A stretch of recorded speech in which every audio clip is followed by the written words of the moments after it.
Welcome to the second episode of Ball Only.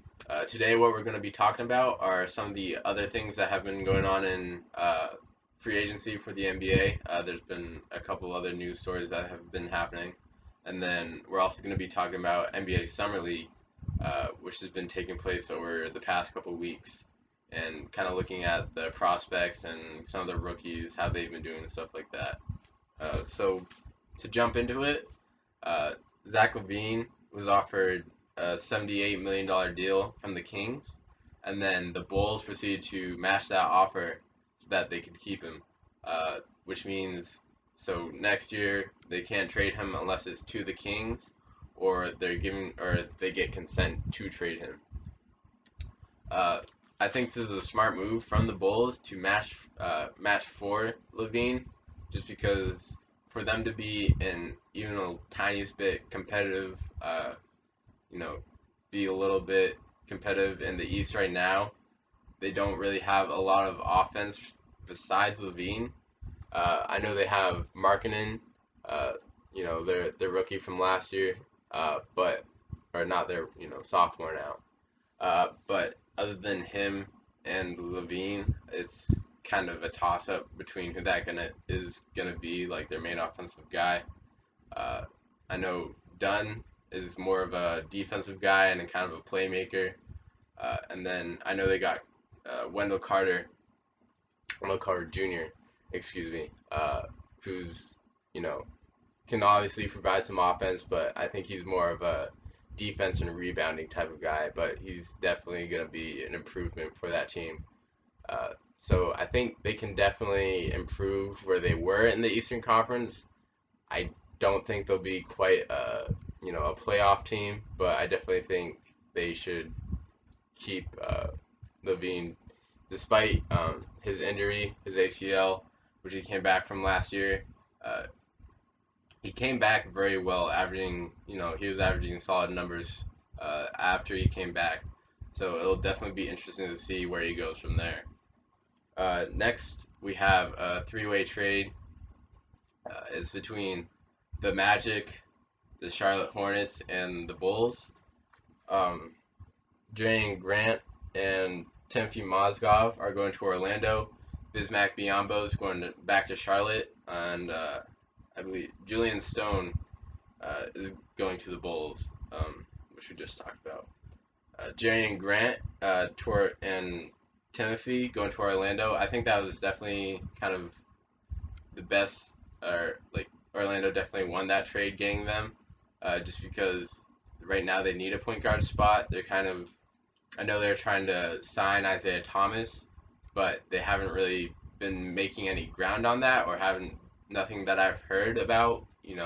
Maybe getting closer to a deal, but they really need to fill that role because I think right now they just kind of have DJ Augustine, um, and Timothy Mozgov being added to that roster to me is also a good idea, or at least to send Bismack Biyombo out with him, or yeah, with him coming in, just because Timothy's a bench, he knows he's a bench guy, kind of knows that role well, so I think he's gonna fit in better.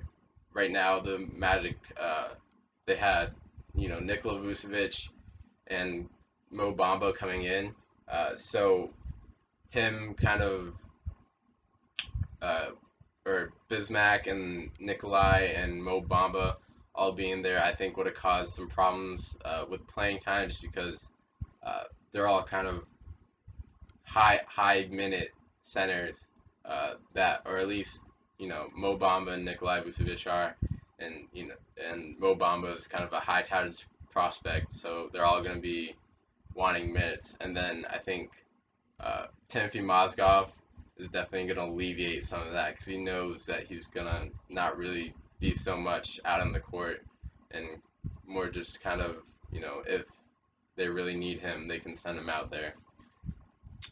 Uh, I think that team can definitely improve a lot too. Um, with Jerry Grant, he's a solid young point guard. Uh, not like the best scorer, more of a playmaker. Um, They have Jonathan Simmons. A couple years back when he was with the Spurs, he was one of my favorite players to watch, just because he was doing really well in that system. And I think now he's kind of taken more of an offensive role. I think he kind of needs to take more charge of that. And seeing him develop will definitely be cool to watch. Um, and then they have Jonathan Isaac, and then Aaron Gordon, and then Mo Bamba. So they have a really young core. Jonathan Simmons isn't, in his, I think he's in his mid 20s, so they're all kind of, gonna be growing together and learning how to win together. So I think they can definitely bring that team up from the mediocrity that it's been for the past couple of years. That's gonna be nice to see, because that's definitely a nice franchise. Uh, Bismack Biyombo going to Charlotte. I think that's a solid addition for them. You know, getting or having Timothy Mozgov as kind of their center uh, wasn't gonna be the greatest, probably the greatest fit for them. So getting Bismack back at Charlotte is definitely good for them. He's gonna be a good role player in that starting lineup.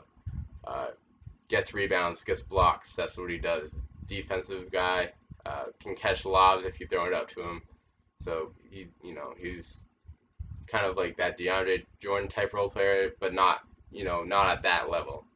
Um, that team is definitely. I think they can make some noise in the playoffs a little bit. I think they can at least make it. Um, they have Kemba right now, probably one of the most underrated point guards in the league. Uh, just got Tony Parker, big pickup, very surprising pickup. I know he's not going to be there so much for his production. Very, very odd to see him from the Spurs. First of all, just to say that it's surprising that he left the Spurs, but it's definitely going to be cool to see how he's able to help Kemba, help Miles Bridges, who just got there.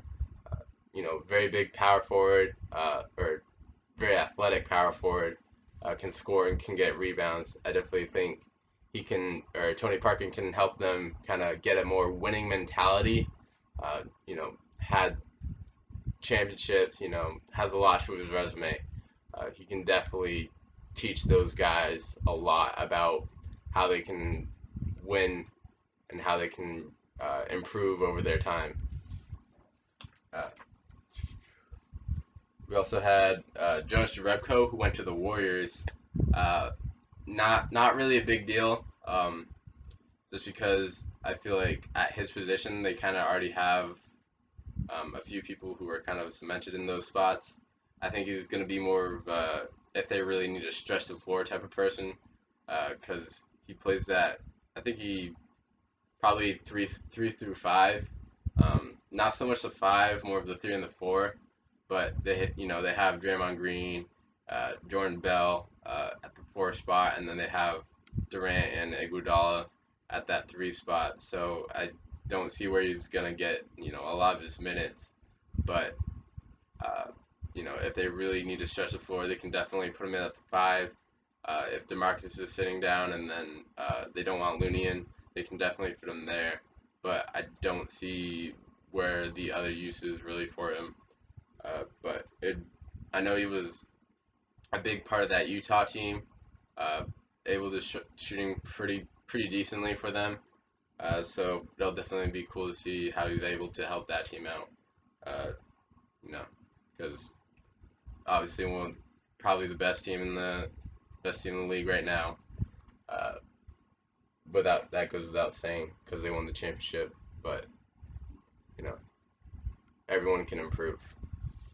Uh, NCW, Michael Carter Williams went to the Rockets uh, after his rookie of the year campaign.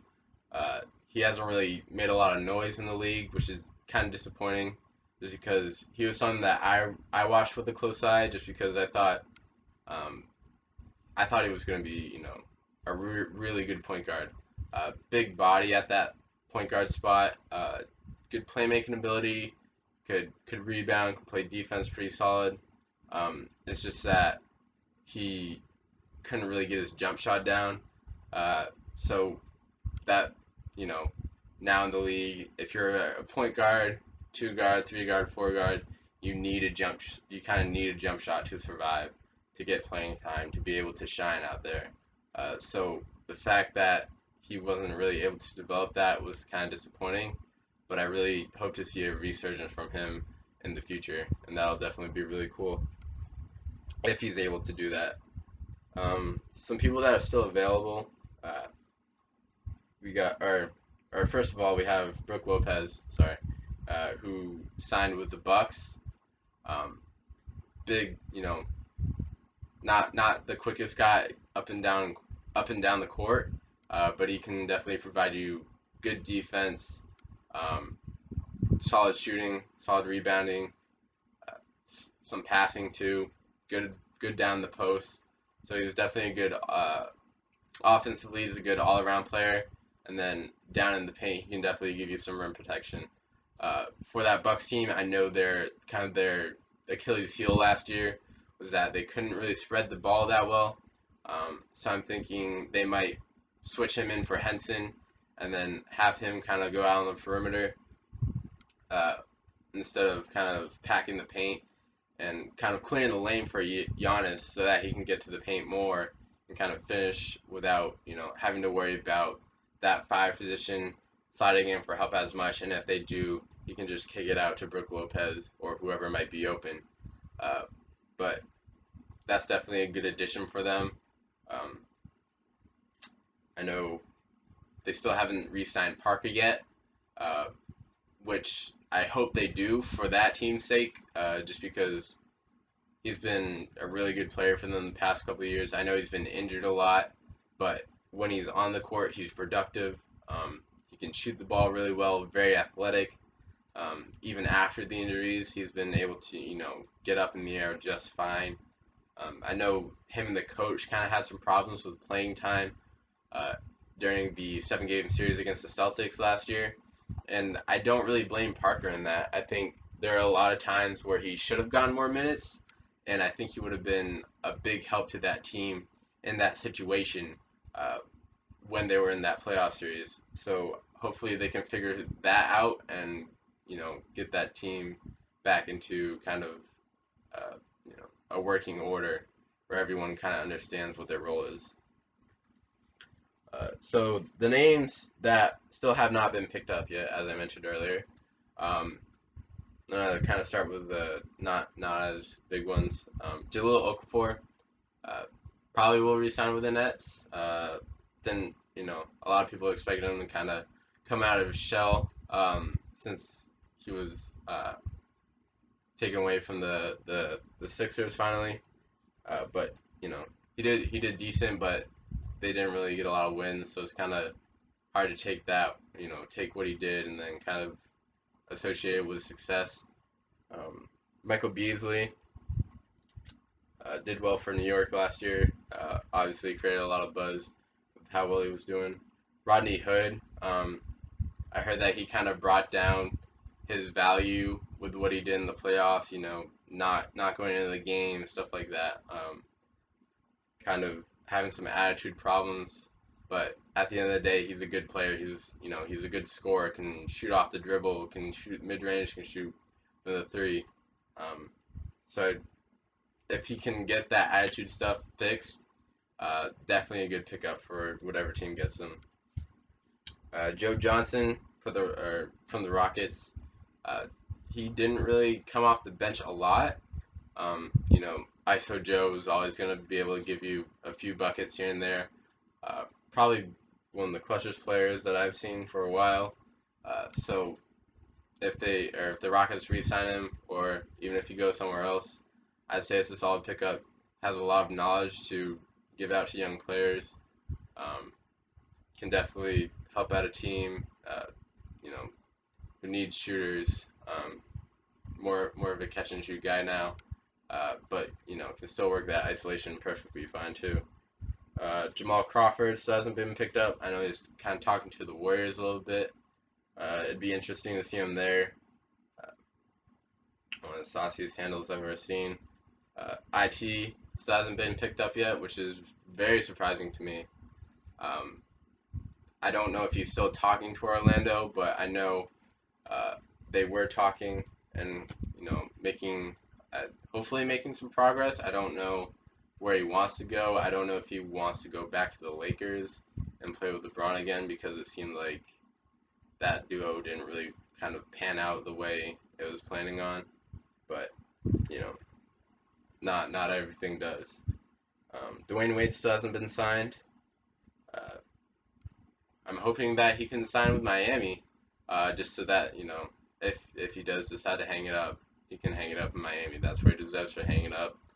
Uh, I know that's where he wants to hang it up, and he can still provide a whole lot of knowledge for whoever they have coming in. Still very productive at his age. Father Prime is always playing as well as he can. Um, definitely a big part of that Heat team. Even in the playoffs last year, he was still playing out of his mind for how old he is. Greg Monroe hasn't gotten signed by the Celtics yet. Uh, didn't really do a lot for them. Was a good offensive force for them off the bench, but I don't think even though Aaron Baines doesn't really space out the floor for them, I think they like Yabusele or whoever they have spacing the floor for them on that bench. He can provide, or Greg Monroe can provide a good post presence. Not the greatest on the defensive end, but definitely a force on the offensive end. So I don't see how they could go wrong with keeping them together, especially at least keeping that core that they have together, just because it's been doing so well. Um, Marcus Smart, they still haven't signed yet, and this kind of irritates me, or the Celtics irritate me, not really offering him anything from what they offered him in the season, because he even after they offered him what they did during the season, he showed how valuable he was during the playoffs. Big part of that Cleveland series was he's one of the best defenders in the league. Uh, Hustles every play. Doesn't always play his best on the offensive end, but he kind of makes up for it on the defensive end. Leads the league in charges. An intelligent defender. Brings a lot of energy to that Celtics team, and I think um, they need to not take him for granted and really make sure that they keep him. Uh, you know, People talk about loyalty or players' loyalty to their teams all the time, but I feel like the loyalty of the team to the player is barely ever talked about, and uh, it's definitely something that people should focus on more when they're thinking about that conversation, just because it's not always the player who's at fault. Sometimes it's the team, and at the end of the day, the team's gonna look out for themselves, and so should the player. So you shouldn't really, bag on a player just because they choose to go to a different team in free agency. Um, if it's good for them, then I don't see why they shouldn't do it. Lastly, probably the biggest surprise to me, just because of his importance to this team or the team that hasn't signed him yet, is Clint Capella. Clint Capella is definitely the defensive anchor for that Houston team, uh, and especially with Trevor Ariza and Luka Mbamute being gone, he's definitely going to be probably. I don't want to say their only defensive presence, just because they do have Chris Paul, who's obviously a good defender at the perimeter, and they have PJ Tucker, who's a solid defender, but they aren't. Clint Capella kind of provides that intimidation factor in the paint. He blocks shots, able to get rebounds. A good role player, or he's a role player, but he's excels in his role so well. Um, in the Utah Jazz series and in the Rock or in the honestly all throughout the playoffs when they were playing the Timberwolves, he was shutting down Karl Anthony Towns. Karl Anthony Towns didn't even want to post up against him.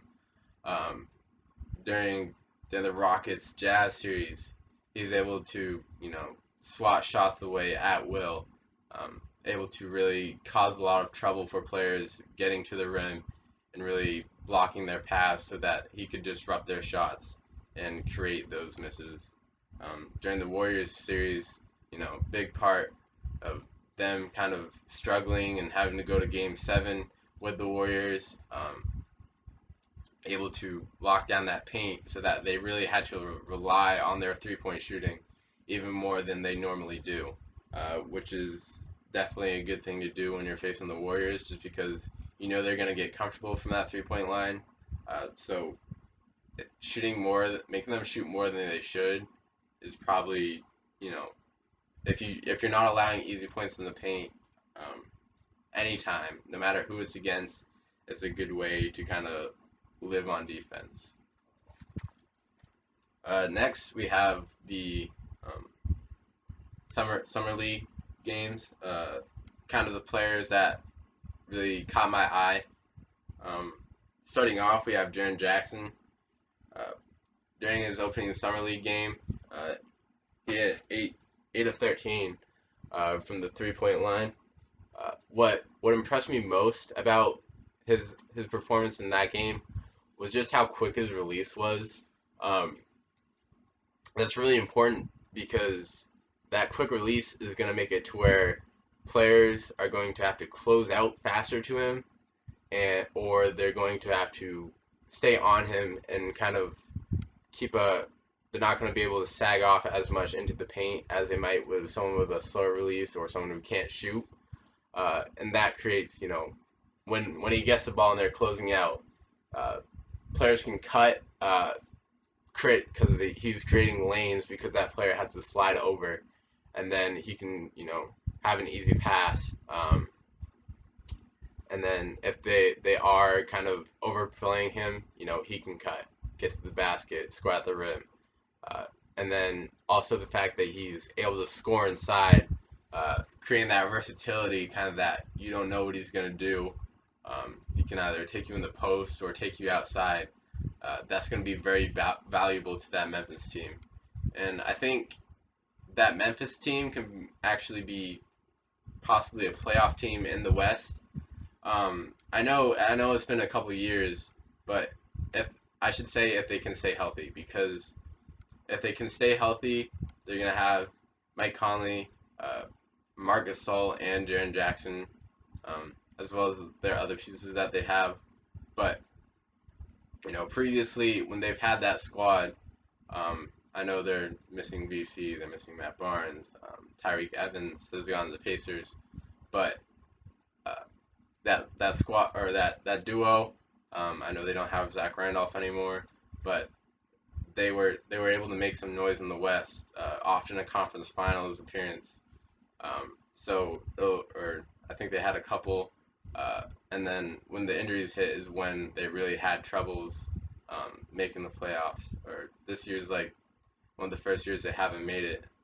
I know last year they had kind of the team with VC and Matt who kind of carried that team even despite the injuries to the playoffs, which is really impressive. Uh, so I hope to see them kind of get back to more competitive basketball this year. And that Western Conference is definitely a tough one. The teams 1 through 8 are extremely dangerous. Second, um, Kevin Knox. He's been putting up good numbers. He's been what impresses me is how easily he's been able to get to the rim. Cutting, uh, being able to get off the dribble and kind of create his own lane to the rim. Um, his craftiness at the rim. He's able to get very athletic, big guy, kind of able to shrug off other defenders. Able to rise up and jamming at the rim. So his production over the past couple of games have been very impressive. Uh, what I don't like it's the New York fans who are booing him at the draft, and then as he gets better, they're gonna be talking about how he might be their favorite player, stuff like that. But it's very annoying to me just because it's been year in year out. They've been doing it, whether it's a joke or not. I don't think it was a part of it wasn't really a joke this year just because uh, they were kind of shouting, we want Porter," uh, as after they selected him, and I feel like as a player, that kind of be you know make me not want to play for that team. But I'm glad that they they don't really take that to heart and are willing to show out and do what they need to do to kind of get their team to winning basketball. Um, but still just don't like the Knicks fans. Um, I mean, if you don't boo them, then you're cool with me, but just don't be that type of person.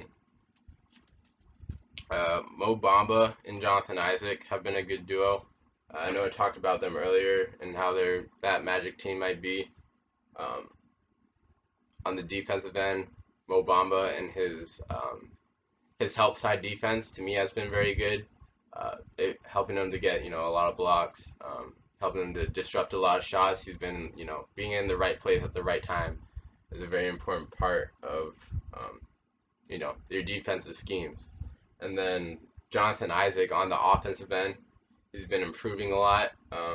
Last year he was averaging about 20 minutes, but only getting about 5.4 or 5.4, 5.5 points per game in the regular season, not in summer ball. But he's obviously been trying to improve those numbers, trying to get better. He's definitely showcasing that during the summer league, and I hope he can carry it through the regular season. Wendell Carter Jr. Wendell Carter Jr. not Junior. I kind of already mentioned. Uh, Good, solid on the offensive end. Can rebound, can block shots. Very good defender. He's been probably one of the most impressive defenders. Someone I didn't really expect, to be honest with you. But his the way he goes after shots is very impressive. He hustles hard for them. Works his hardest for every rebound.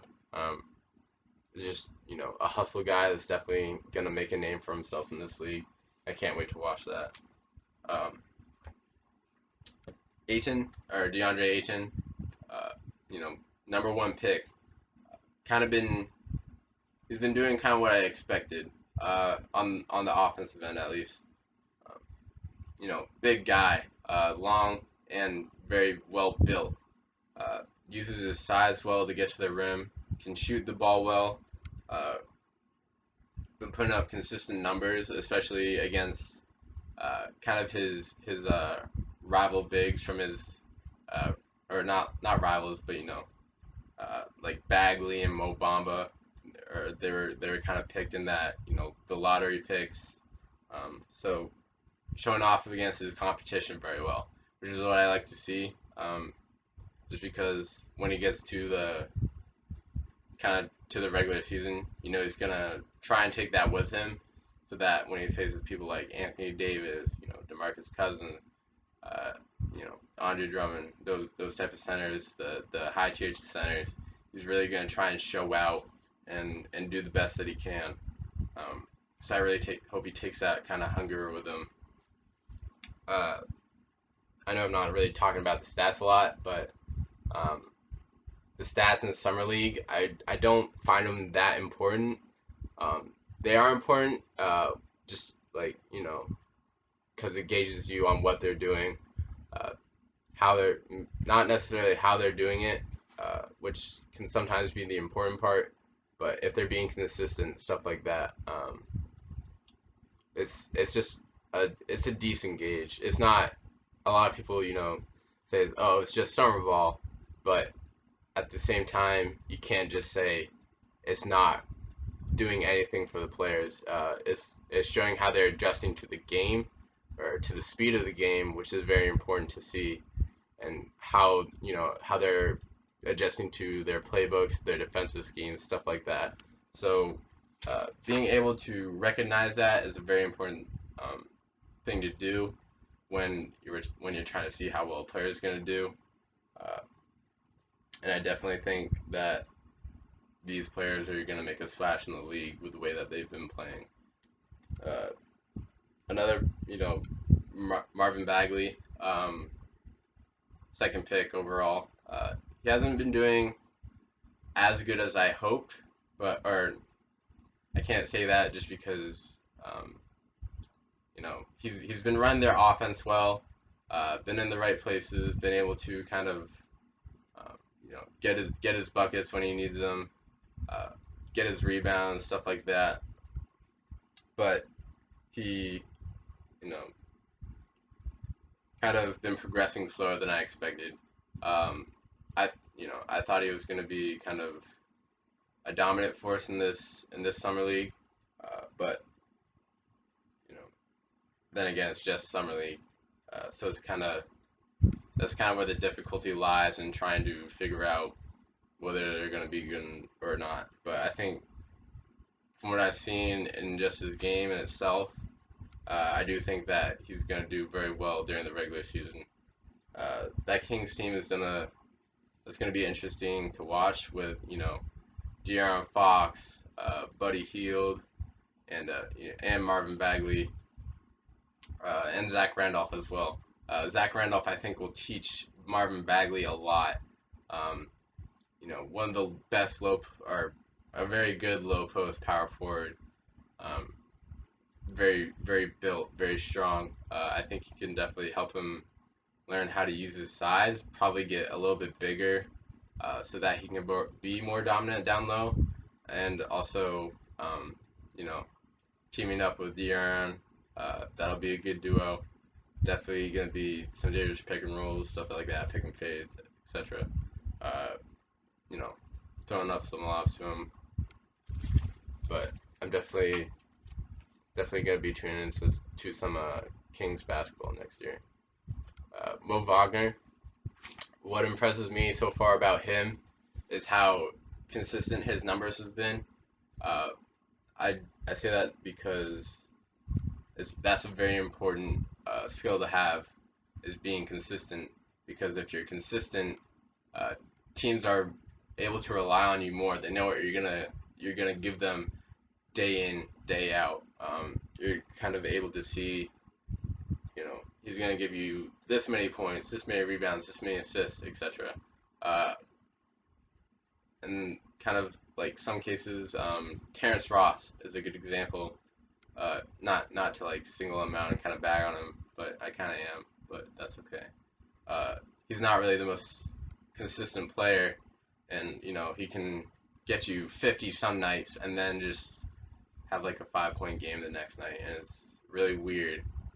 But it's definitely a chance to take on those guys compared to a guy like Mo Wagner, who is gonna get you 10 points, 10 rebounds, be efficient, stuff like that. Uh, a point or someone who or for the Jazz, Grayson Allen.